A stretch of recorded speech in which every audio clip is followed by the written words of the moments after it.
Do you make it a habit to barge into people's homes and rifle through their most private belongings? I may be a monster in your eyes, but I still deserve to be treated like a person. I do not feed on your kind. All I ask for in return is to be left alone. I always knew this day would come. After all, you told me so. May I? Of course, he would not tell me where he concealed this. I can only assume that he felt there was no trust left between us after what I did to him. It was her.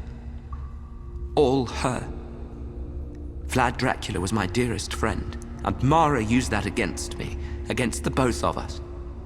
And then, cursing me with an eternity of regret, she made me into this.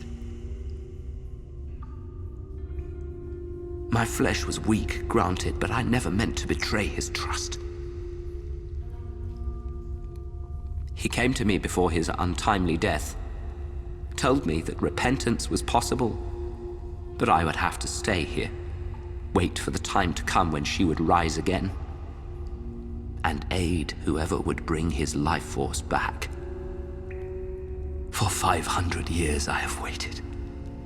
All because of him. Cursed his name.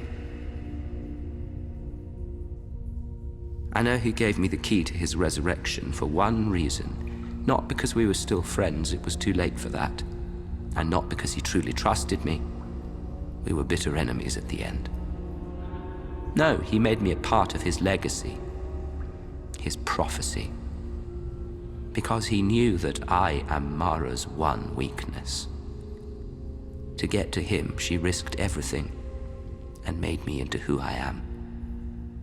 I am her creation. She is my queen and my maker. And that makes her very afraid of me. Mara is merely the tip of the fabled iceberg, floating in a vast, dark ocean. But she is important. Without her, they will stumble.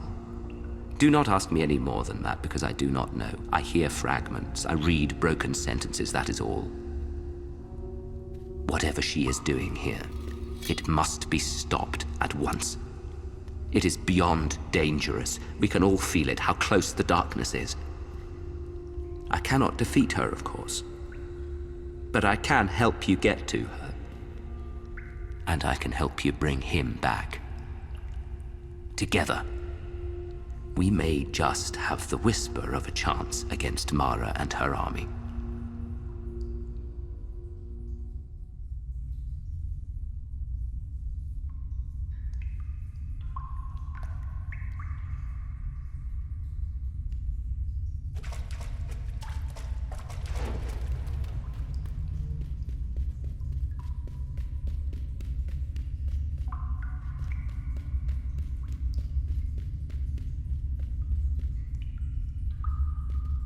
I did not expect an audience, else I would have dressed for the occasion. I presume from your eye-catching fashions that there is an occasion, Incantato. I am the shadow of Alessandro Farusi. A poet, he lived to entertain. Himself first, and then his audience. His appetite for life's delicacies could not be contained by the Venice of his birth.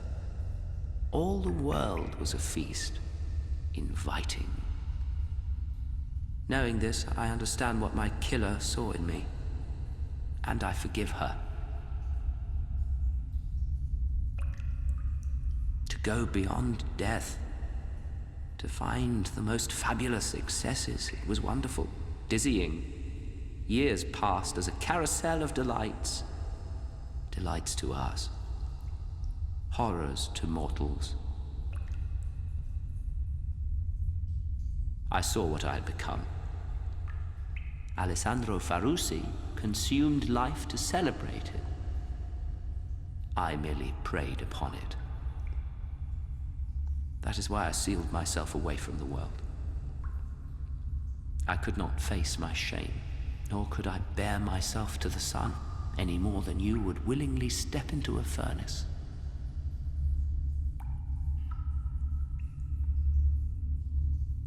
This crack in the earth has been my atelier for 10,000 nights. I chose my own exile and burial. A melodramatic gesture, true. But melodrama was my trade. No. Occupying a grand castle or opulent manor is a show of entitlement. For my sanguine curse, these are the luxuries I deserve. Solitude, darkness, the drip of water to count off lifetimes, candle wax and guano.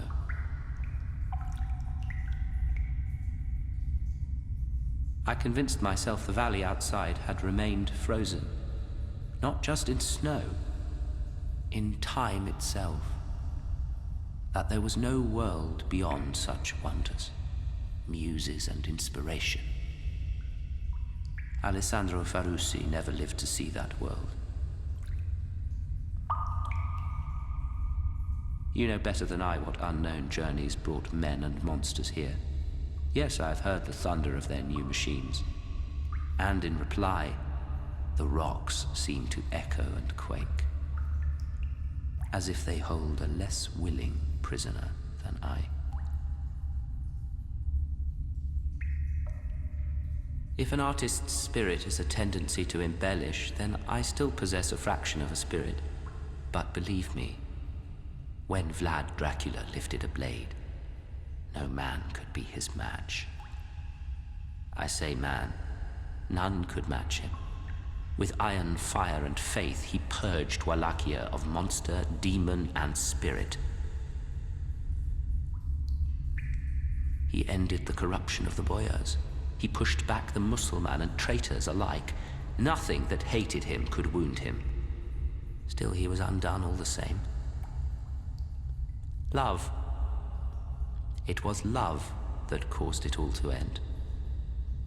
The rose bushes that marked their arbor were uprooted, bare beds suggesting fresh graves.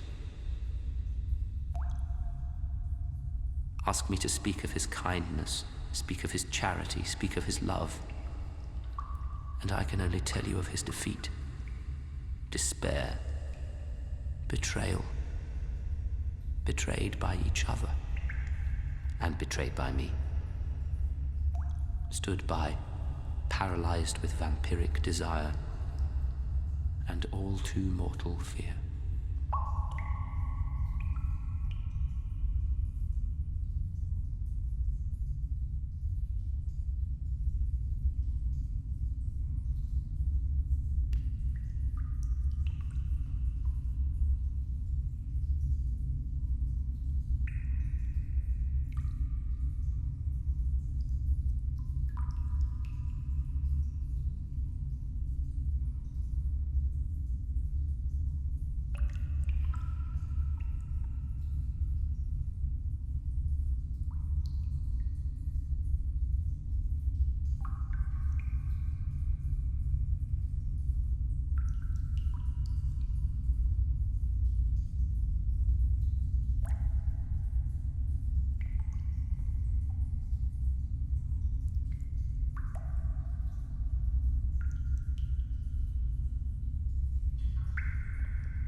You admire my collection, my library, my torture chamber.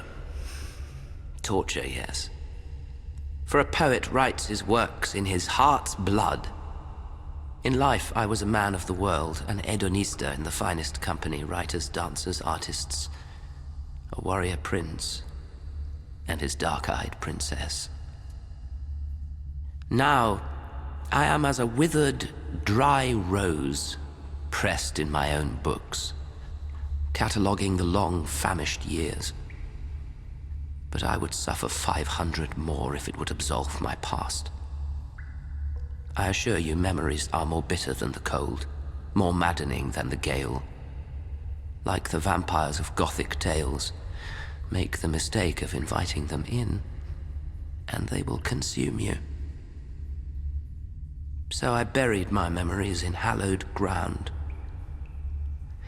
If you must know what haunts these rocky fangs and the castle perched upon them, you can dig into the snow and frozen earth like the penitent do.